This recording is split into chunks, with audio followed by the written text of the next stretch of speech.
नमस्कार साथियों, आज हम लोग बहुमत के बारे में चर्चा करेंगे। सामान्यतः जब भी संसदीय प्रक्रिया की चर्चा होती है तो उसमें बहुमत का बहुत महत्व होता है और अगर सरकार के पक्ष में बहुमत है, अगर शासक दल के पक्ष में बहुमत है तो बड़ी सरलता से संसद में उसको अपने कार्यक्रमों को संचालित करने में आसानी रहती है और कानून पास होते रहते हैं या सरकार की स्थिति भी मजबूत होती है। लेकिन अक्सर ऐसा देखा गया है कि जब हम बहुमत शब्द का प्रयोग करते हैं तो कोई एक प्रकार का बहुमत नहीं होता है, बहुमत कई प्रकार के होते हैं और प्रायः छात्रों में इस बात को लेके कभी कभी भ्रम की स्थिति पैदा होती है कि ये जो विशेष शब्द प्रयोग किए जाते हैं, कभी हम साधारण बहुमत कह देते हैं, कभी हम पूर्ण बहुमत का प्रयोग करते हैं, कभी हम विशेष बहुमत का प्रयोग करते हैं, तो इनमें फर्क क्या है। आज हम लोग इस फर्क को समझने की कोशिश करेंगे कि ये तीनों शब्द बिल्कुल अलग अलग प्रकार के बहुमत की परिकल्पना करते हैं। बहुमत की रिक्वायरमेंट संसद में भिन्न भिन्न जो मुद्दे हैं उस पर बदलती रहती है। तो आइए आज सबसे पहले देखते हैं कि बहुमत होता कितने प्रकार का है। बहुमत सामान्यतः तीन प्रकार का होता है। एक को कहते हैं सामान्य बहुमत या सिंपल मेजॉरिटी, दूसरे को कहते हैं विशेष पूर्ण बहुमत या एब्सोल्यूट मेजॉरिटी और तीसरे को कहते हैं विशेष बहुमत या स्पेशल मेजॉरिटी। तो आज हम लोग समझेंगे इस बात को कि ये तीनों हैं क्या चीज और एक दूसरे से कैसे भिन्न है और किन किन मुद्दों पे हमें इस प्रकार के बहुमतों की आवश्यकता पड़ती है। सबसे पहले हम लोग आज साधारण बहुमत की बात करते हैं कि भाई साधारण बहुमत क्या चीज होती है।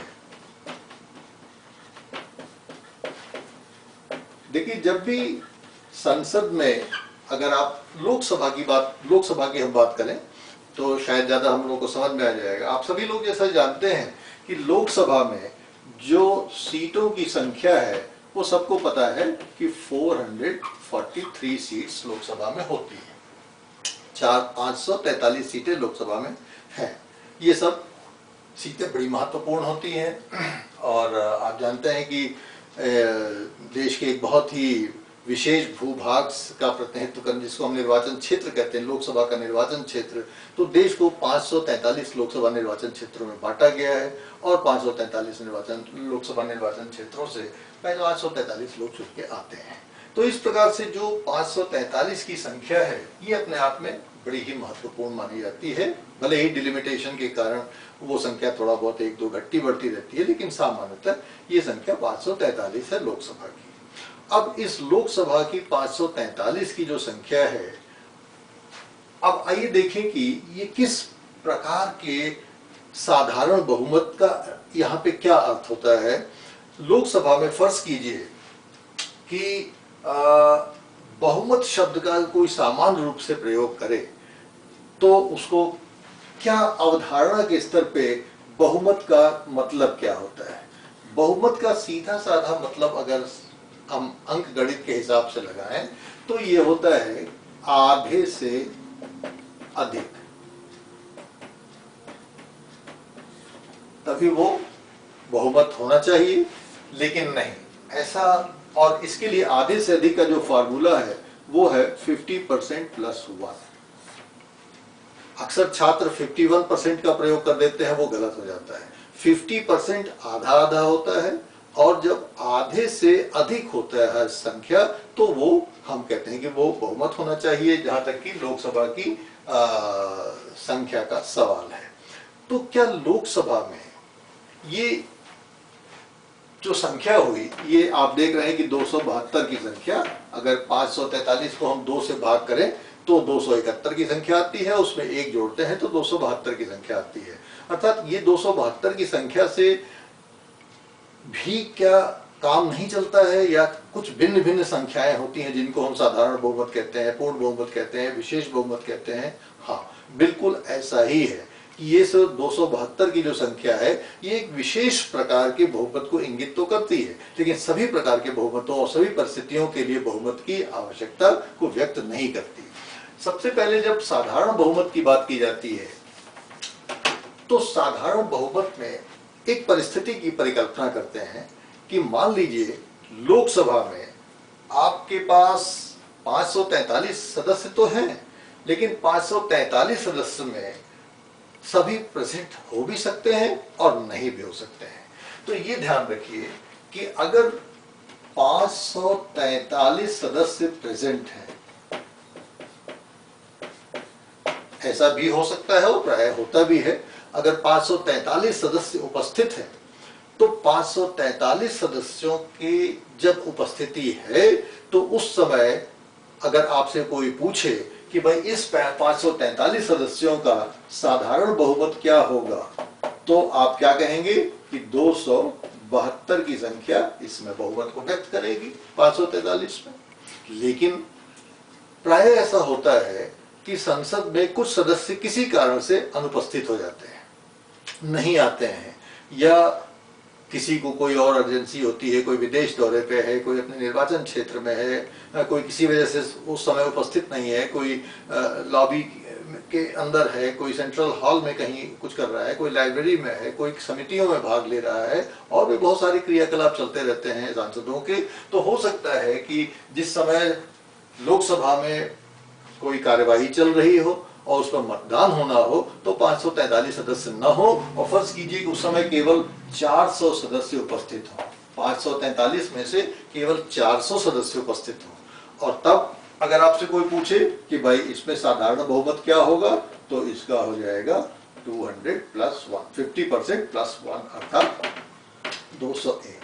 तो आपने ये देखा कि जब हम साधारण बहुमत की बात कर रहे होते हैं तो साधारण बहुमत का मतलब होता है कि लोकसभा की कार्यवाही जिस समय चल रही हो और अध्यक्ष उस समय मतदान कराना चाहे, तो उस समय जितने भी सदस्य उपस्थित होते हैं, और जाहिर है कि जितने उपस्थित होते हैं उनके लिए कंडीशन ये है कि वो मतदान भी कर रहे हों। मान लीजिए कि अगर वो उपस्थित हैं और मतदान भी कर रहे हैं, मान लीजिए 400 सदस्य उपस्थित हैं और मतदान 400 लोगों ने किया, तो उस समय साधारण बहुमत क्या माना जाएगा, 201 माना जाएगा।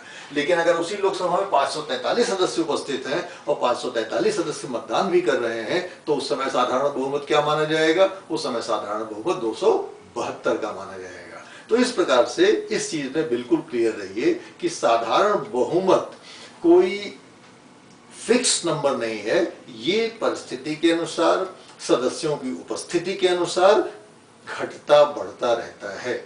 जितने भी सदस्य कार्रवाई और के दौरान और मतदान के दौरान उपस्थित रहते हैं और मतदान करते हैं, उसका 50% प्लस 1, ये है फॉर्मूला सामान्य बहुमत का, साधारण बहुमत का, सिंपल मेजॉरिटी का। अब आइए देखते हैं कि ये तो हुई बात सिंपल मेजॉरिटी की, साधारण बहुमत की। अब देखते हैं कि पूर्ण बहुमत क्या होता है।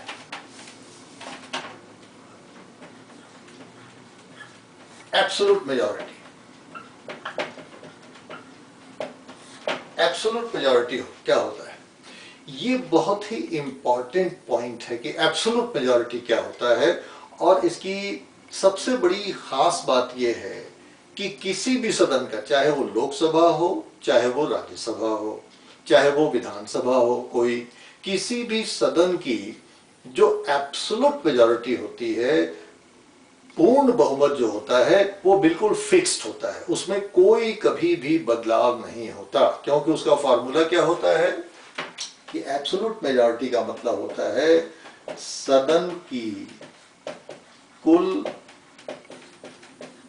सदस्य संख्या बटे 2 धन 1, अर्थात 50% प्लस 1। लेकिन ये ध्यान रखिएगा कि यहां जो 50% है वो उपस्थित और मतदान करने वालों का नहीं है।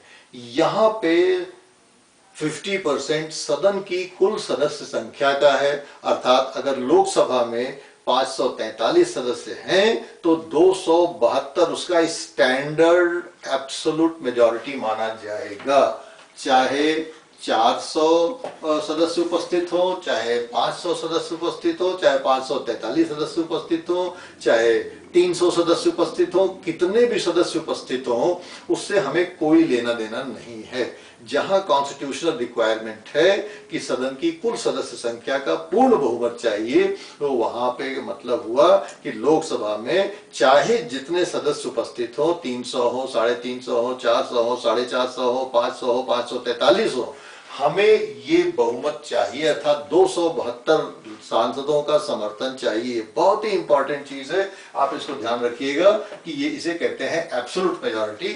और ये मैं अभी आपको बताऊंगा कि कहां कहां इसकी आवश्यकता पड़ती है, लेकिन कॉन्सेप्चुअली क्लियर रहिए। तो सिंपल मेजॉरिटी में और एब्सोल्यूट मेजॉरिटी में क्या फर्क हुआ? सिंपल मेजॉरिटी में जितने एमपीज उपस्थित हैं और मतदान कर रहे हैं उनका 50% प्लस 1, और एब्सोल्यूट मेजॉरिटी में सदन की कुल सदस्य संख्या का 50% प्लस 1। इसलिए ये कभी चेंज नहीं होता, सिंपल मेजॉरिटी बदलती रहती है, सिंपल मेजॉरिटी उपस्थिति के अनुसार परिवर्तित होती रहती है, घट सकती है, बढ़ सकती है, लेकिन एब्सोल्यूट मेजॉरिटी एकदम कांस्टेंट होती है। लोकसभा में वो 272 है, उसमें कभी भी कोई परिवर्तन नहीं हो सकता, चाहे सारे सदस्य उपस्थित हो, चाहे कम सदस्य उपस्थित हो। अब आइए देखते हैं कि तीसरा जो सबसे महत्वपूर्ण बहुमत है, जिसको कि हम कहते हैं विशेष बहुमत।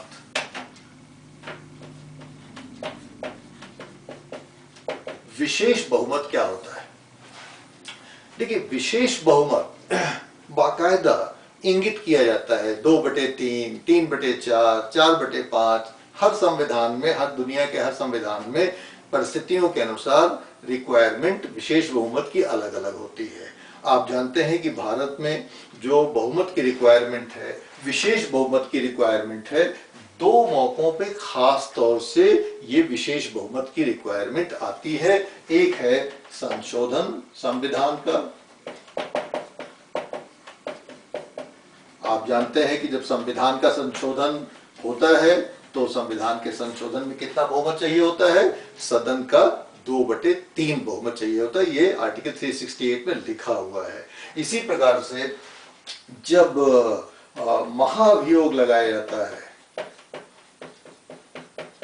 न्यायाधीशों पे, राष्ट्रपति पे, तो संसद में अगर जब महाभियोग लगाया जाता है तो भी वहां पे रिक्वायरमेंट 2/3 बहुमत की होती है। तो वहां पे भारतीय संविधान में 2/3 बहुमत का रिक्वायरमेंट सेट किया हुआ है। और 2/3 का मतलब सीधा सीधा होता है कि लोकसभा के 543 सदस्यों को अगर हम 3 भागों में बांट दें, अगर आप इसको 3 भागों में बांटिए 543 को, तो आपको कितनी संख्या मिलेगी?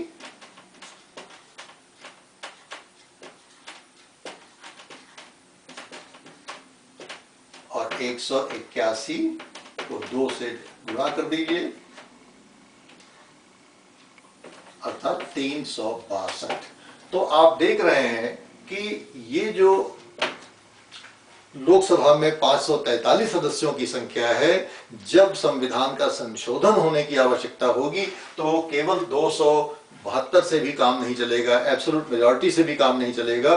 तब हमें कितने लोग चाहिए होंगे? तब हमें 362 लोग चाहिए होंगे संविधान का संशोधन करने के लिए, क्योंकि इस कॉन्स्टिट्यूशनल रिक्वायरमेंट है। इसी प्रकार से महाभियोग के लिए हमको 362 लोग चाहिए होंगे सदन में महाभियोग के प्रस्ताव को पारित करने के लिए।